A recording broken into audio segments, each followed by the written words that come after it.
You must have lost your way, were the chilling words Marla uttered, her voice laced with faux concern as I found myself unable to enter my own home, my key futile against the new locks. I stood frozen on the porch, disbelief and anger brewing inside me as I stared at the smug expression on my mother-in-law's face. At 58, Marla still exuded an air of aristocracy and old money, draped in designer clothes and jewelry that sharply contrasted my casual, thrift store-inspired style. "What's going on, Marla?" I asked, struggling to keep my voice even. "Why can't I get into my house?" "Oh, sweetie, I think you're confused," Marla replied, her words dripping with condescension. "This is my son Elliot's house. Now why don't you run along home to your little apartment?" My hands curled into fists as I fought the urge to grab Marla and force my way inside. This was the house I had grown up in, that my parents had left to me when they passed away last year. Elliot and I had spent the last 6 months renovating it, infusing each room with special touches that represented our shared vision for our future. This was my sanctuary, my pride and joy. And now Marla was trying to take it all away. "Don't play games with me," I said sharply. "You know very well this is my house. Now open the door and let me in." Marla sighed theatrically. "I'm afraid that's simply not possible. You see, Elliot signed the house over to me for safekeeping while he's away on business.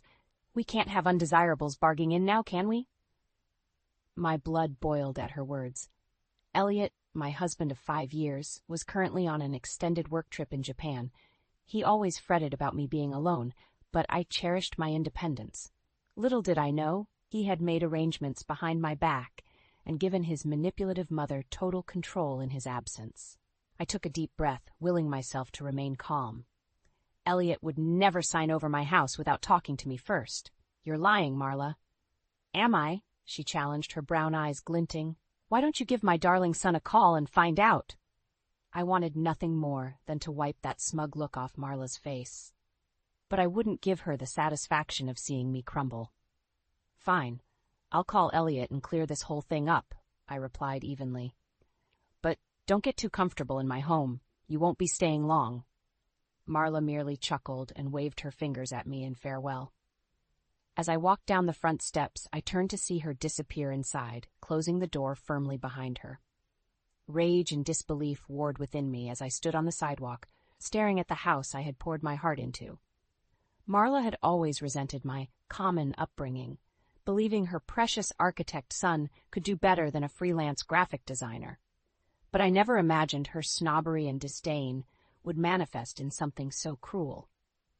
I scrolled through my contacts until I found Elliot's number. He answered on the 3rd ring, his cheerful voice like a balm to my soul. I quickly explained what had happened with Marla. A heavy silence followed, broken only by Elliot's deep sigh. "Corinne, there's something I have to tell you." "I can't believe you would do this to me," I said, my voice trembling as I paced the small confines of my studio apartment. On the video call, Elliot looked back at me helplessly. "I'm so sorry, Corinne. I never meant for it to happen this way. My mother ambushed me with the paperwork just as I was leaving for the airport. She claimed it was just a temporary measure for emergencies. I didn't realize she had other plans." I raked my fingers through my hair in frustration. "Your mother has always hated me. How could you think giving her any control over my house was a good idea?" "You're right. I messed up," Elliot admitted. "I let my mother manipulate me, and you're paying the price." I sighed, my anger dissipating.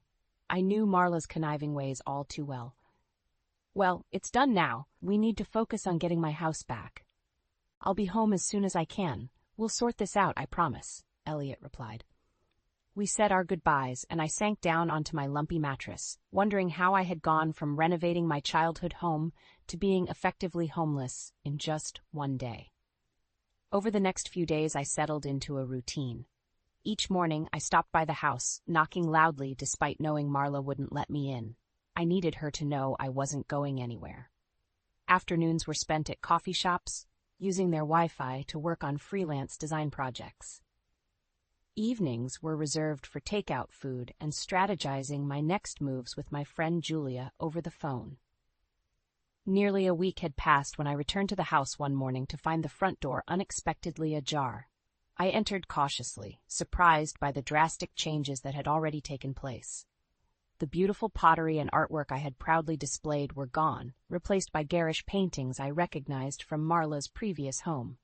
My cozy, bohemian furnishings had disappeared, swapped for stiff, antique pieces that exuded cold formality. "Hello, dear, I hope you like what I've done with the place." Marla's falsely sweet voice rang out as she sashayed into the room. I bit my tongue to stop myself from screaming at her. "Didn't take you long to make yourself at home," I said bitterly. "Well, it is my home now," Marla replied snidely. "Anyway, I'm hosting the Ladies' Society tea here tomorrow. I assume you can show yourself out?" I stood there fuming as she prattled on about plans for redecorating the kitchen and removing the flower garden I had painstakingly nurtured. It was clear she intended to erase any trace of me from this house, from my colorful tiles in the bathroom to the secret hideout Elliot and I had built as kids. "Just remember, this isn't over," I told Marla as I left, catching a glimpse of her scowling before the door slammed shut behind me. As I walked back to my car, I took some deep breaths, trying to regain my composure. I knew Marla's scheme was only beginning, and I would need to be strategic and resilient to survive this battle. But as I caught sight of my childhood home one last time, I made a vow. One way or another, I was taking back what was mine. The next few weeks were agonizing. Marla's presence seemed to infest every aspect of my life, no matter how hard I tried to avoid her. She hijacked the weekly neighborhood potluck, critiquing my common potato salad recipe and insisting on upscale catering instead. When I volunteered at the community garden, she was suddenly everywhere, gossiping loudly about my unladylike appearance. At the grocery store one day, I overheard her telling the cashier about Elliot's gold-digging wife who married him for his money. I had to stop myself from dumping my cart of items over her primly styled hair. The final straw came when she crashed the annual fundraising gala for the youth art program I had helped launch. I was mingling with donors when Marla appeared, interrupting every conversation to shift focus towards herself. "You'll have to excuse my daughter-in-law's eccentric taste in fashion," she simpered to a businessman I was speaking with. "I do wish Elliot had chosen someone a bit more polished, but we make do." I clenched my fist tightly around my champagne glass to stop it from shaking. The past few weeks of Marla's non-stop attacks had pushed me to my breaking point. I wanted nothing more than to scream at her to stop ruining my life, but I knew that's exactly what she wanted, a public spectacle that made me look deranged. So I quietly excused myself from the conversation and slipped outside, taking deep breaths of the cool night air. I tried Elliot's number again, but my call went straight to voicemail. With his long hours and remote job site, our communication had dwindled to quick check-ins and fuzzy video calls. I had never felt more alone. I steeled myself and went back inside, avoiding Marla for the rest of the evening. When I arrived home that night, I realized she had escalated her sabotage. A large moving truck was parked outside, and 2 burly men were hauling my furniture and belongings out the front door. "What are you doing?" I cried, rushing over. "Just doing a bit of redecorating, dear," Marla called out from the porch, smirking. "I donated your tacky old things to charity. Don't worry, the new items will be much more elegant." I helplessly watched years of my collected items disappear into the truck. The quilt my grandmother had stitched, the retro table Elliot had refurbished for my birthday, the overstuffed sofa covered in memories. Soon, nothing remained but empty rooms and the biting scent of fresh paint. Numbly, I entered my tiny apartment. Any remaining energy had been sapped, replaced by a cold sense of hopelessness. I had tried to fight back subtly against Marla, but at every turn she had outmaneuvered me. As I lay in bed that night, darkness clawing at the edges of my mind, a single thought emerged like a flicker of light. If I couldn't win by playing nice, it was time to get tough. Marla wanted a war? That's exactly what she would get. The next morning, I began to plan my counterattack. I sat staring in disbelief at the legal document in my hands, the words blurring together. Marla hadn't just manipulated her way into my home. She had actually made herself a co-owner through fraudulent means. According to the paperwork, she had produced a handwritten will, supposedly left by my late father, stating he wanted Marla to have joint custody of the house. But I knew without a doubt it was fake. My father had made me the sole beneficiary in his official will, leaving me the house and small inheritance. Marla had woven an elaborate scheme to steal everything. I sucked in a sharp breath, trying to calm the rage bubbling inside me. After speaking with my lawyer, I now understood the full extent of Marla's deceit. She had been planning this for a while, waiting for the perfect moment to strike, and I had played right into her hands by not having my own name added to the property records once I inherited it. Marla must have fabricated the will, bribed an official, and then coerced Elliot into signing over temporary rights in his absence. She knew I didn't have the proper legal documentation to fight back, or the money for a prolonged legal battle. I had spent the last few days camped out in my car near the house, only leaving to use the gym showers and pick up snacks. I was determined to confront Marla face to face about her duplicity. When her Cadillac finally pulled into the driveway, I leaped out of my car and rushed over before she could escape inside. "Well, look who it is," Marla sneered. "Come to beg for money, or just to admire my lovely new landscaping?" "Cut the act, Marla," I snapped. "I know what you did. You forged a will so you could steal my house." I waved the document in her face. Marla glanced at it casually, then met my gaze with an icy stare. "I have no idea what you're talking about, but clearly the stress has become too much for you."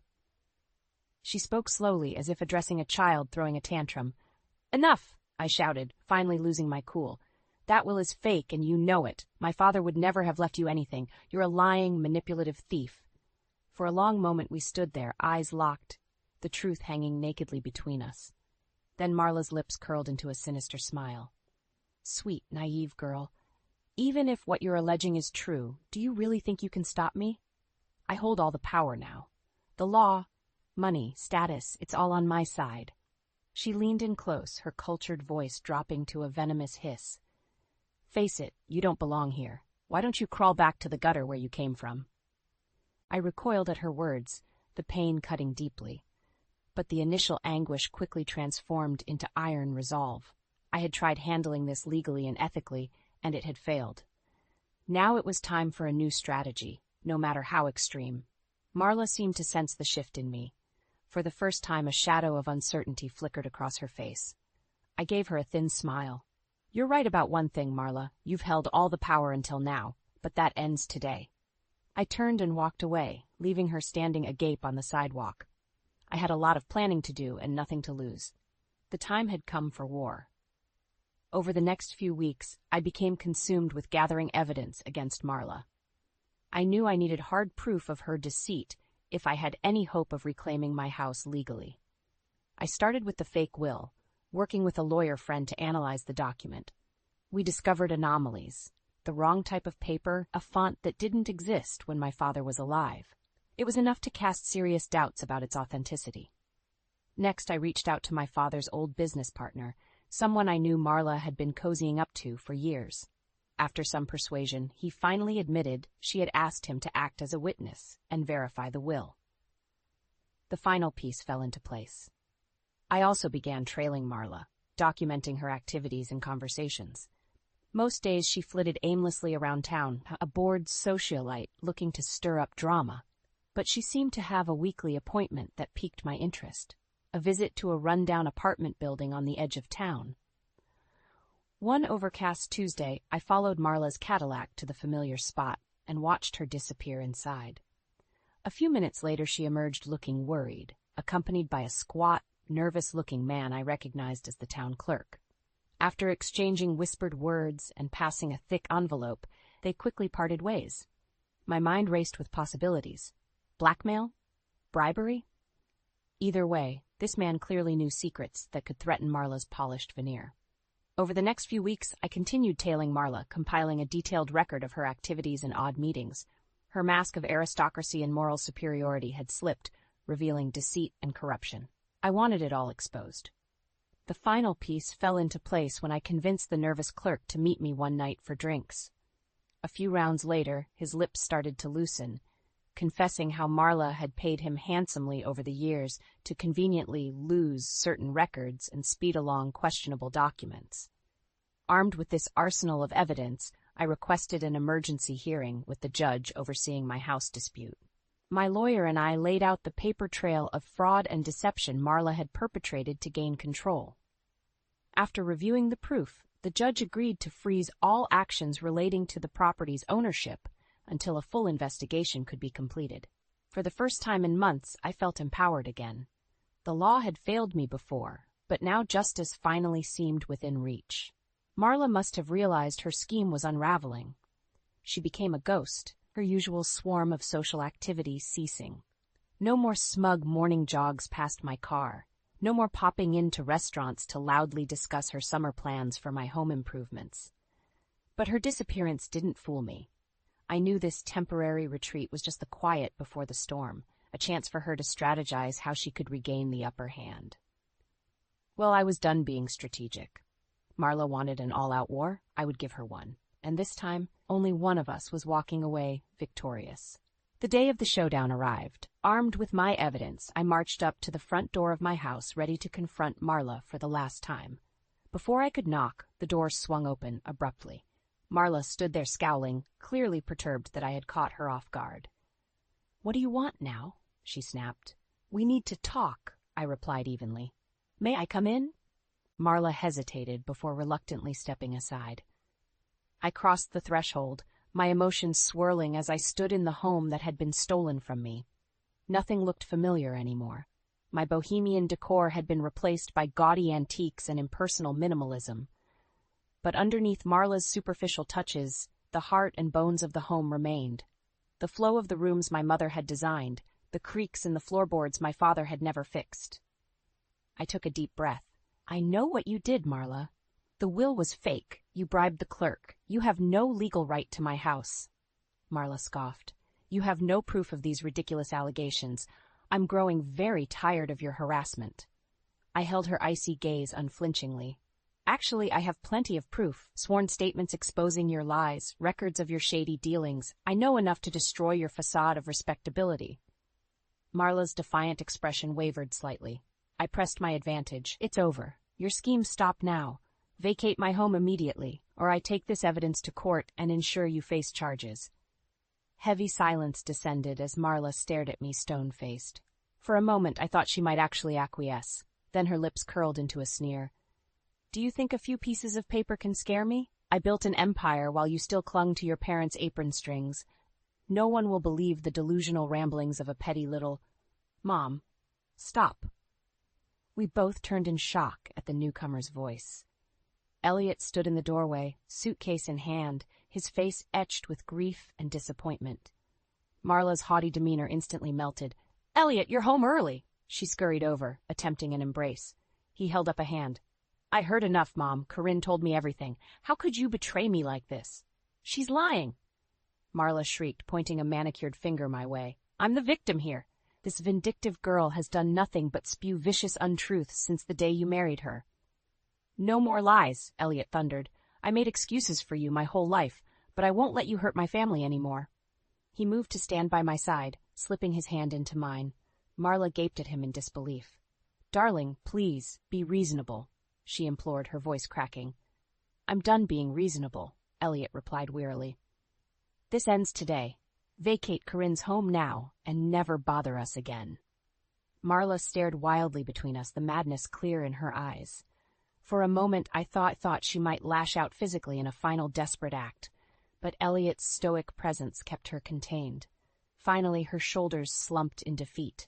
Without another word, she shoved past us and disappeared into the guest room, emerging minutes later with 2 hastily packed suitcases. Elliot kept his eyes trained on the floor as his mother paused next to him, waiting for some show of affection, forgiveness, anything. But he remained stony and silent. The click of her heels faded as Marla retreated down the walk. I watched through the window as her Cadillac glided away, disappearing around the corner, perhaps for the last time. In the weeks following Marla's eviction, Elliot and I worked non-stop to reclaim the house. We boxed up her garish furnishings and listed them for sale, using the money to restore the cozy bohemian aesthetic I had lovingly created. Elliot immersed himself in repairing the structural damage Marla had wreaked, while I scrubbed away every trace of her, wanting to cleanse the home of her poisonous presence. We received regular vitriolic calls and texts from Marla, who was now living in a budget motel on the edge of town. Her life of leisure had been permanently disrupted.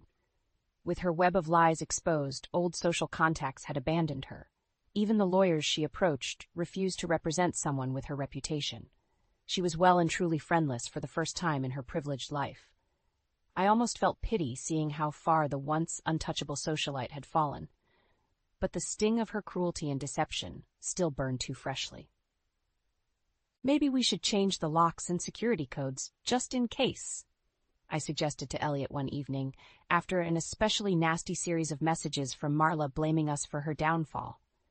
Elliot nodded warily. "Yeah, it's probably not a bad idea. She's clearly becoming more unhinged." We were sipping coffee the next morning when we heard the pounding at the front door. I jumped nervously, but Elliot gave my hand a reassuring squeeze as we made our way to the foyer. I peered through the side window and groaned. Marla stood on the porch. Mascara streaked down her cheeks, clutching a bulging folder of papers. Her fist pummeled the door relentlessly. I swung it open, noting Marla swayed slightly in her impractical stiletto heels. "What do you want, Marla?" Elliot asked with forced patience. "I want back what's owed to me," Marla shrieked. "This is my home, too. I have a legal right." She shook the folder violently at us. I stifled a bitter laugh. "Still clinging to the lies, Marla? That forged will didn't work before. It won't work now." Marla's bloodshot eyes narrowed. "Oh, this has nothing to do with the will. I'm referring to my claim as co-signer on this property's mortgage." She flashed a smug grin as Elliot and I exchanged stunned looks. In all the drama, we had overlooked this crucial financial detail. Sensing our realization, Marla cackled. "You didn't actually think I'd hand over my main leverage so foolishly, did you? As long as I'm tied to that mortgage, I have a path back in. So I suggest—" "No need. The mortgage has been paid off." Elliot's calm words cut through Marla's tirade. Her face went slack. What are you talking about?" she stammered. "I liquidated my inheritance and paid off the entire mortgage 2 days ago," Elliot explained, crossing his arms. "You have no claim here anymore." Marla stared at him in disbelief as the folder of papers slipped from her grasp, scattering across the porch. "It's over, Mother," Elliot stated firmly. "Now please leave before I have to call the police." For once, Marla had no venomous retort, no more schemes to wield. She backed away silently, teetering on her heels as she retreated to her weathered car. Elliot slipped his arm around me as we watched her go. I leaned my head on his shoulder, feeling the sunlight wash over us, bathing everything in hopeful clarity. Perhaps this drawn-out war was finally nearing its end. And emerging from the rubble, Elliot and I had somehow found each other again. The weeks after Marla's final defeat passed in a blur. Elliot and I threw ourselves into restoring normalcy, filling the rooms with love and light once more. We unpacked my eccentric art and vintage finds from storage, arranging them alongside Elliot's architectural drawings and photography. The house slowly began to feel like ours again. Workers helped repair the structural damage and cosmetic sabotage Marla had caused in her zealous renovations. Elliot redesigned parts of the space to be more accessible for any future children we hope to have. Meanwhile, I returned to pursuing my freelance graphic design work, setting up a small home studio. It felt healing to nurture my own passion again. Within a few months, I had built up a robust client list and transitioned my work into a thriving online business. Elliot and I also focused on strengthening the bonds Marla had strained, hosting potlucks with generous neighbors who forgave my absence, having long talks with friends to clear up her malicious gossip. To our relief, we received word that Marla planned to move to another state permanently, wanting a fresh start far removed from her ruined reputation here. We changed the locks one final time, just in case. On a sunny Saturday afternoon, we finally declared the house restored. To celebrate, we hosted an elaborate backyard barbecue. Twinkling lights were strung across the trees, music filled the air, and laughter carried on the breeze. It was a new beginning for everyone. Amongst the festivities, Elliot surprised me by dropping to one knee, presenting me with his late grandmother's ring set in a new band. "I know we've been through so much hardship already as a married couple," he began emotionally, "but I wanted to give you this as a symbol of a fresh start. So will you renew our vows with me?" Through joyful tears, I said yes, embracing my husband tightly. The people around us broke into cheers and applause. It felt like all the brokenness was truly behind us. On a cool evening a few weeks later, we held an intimate lakeside ceremony as the sun set brilliantly behind the trees. Surrounded by close friends and neighbors, we recommitted ourselves to each other after all we had endured. The struggles of the past year had tested us in every way possible, but ultimately the shared trauma had reforged an unbreakable bond between Elliot and I. Later that night, I rested my head contentedly on my husband's chest as we swayed together under the fairy lights twinkling on our back patio.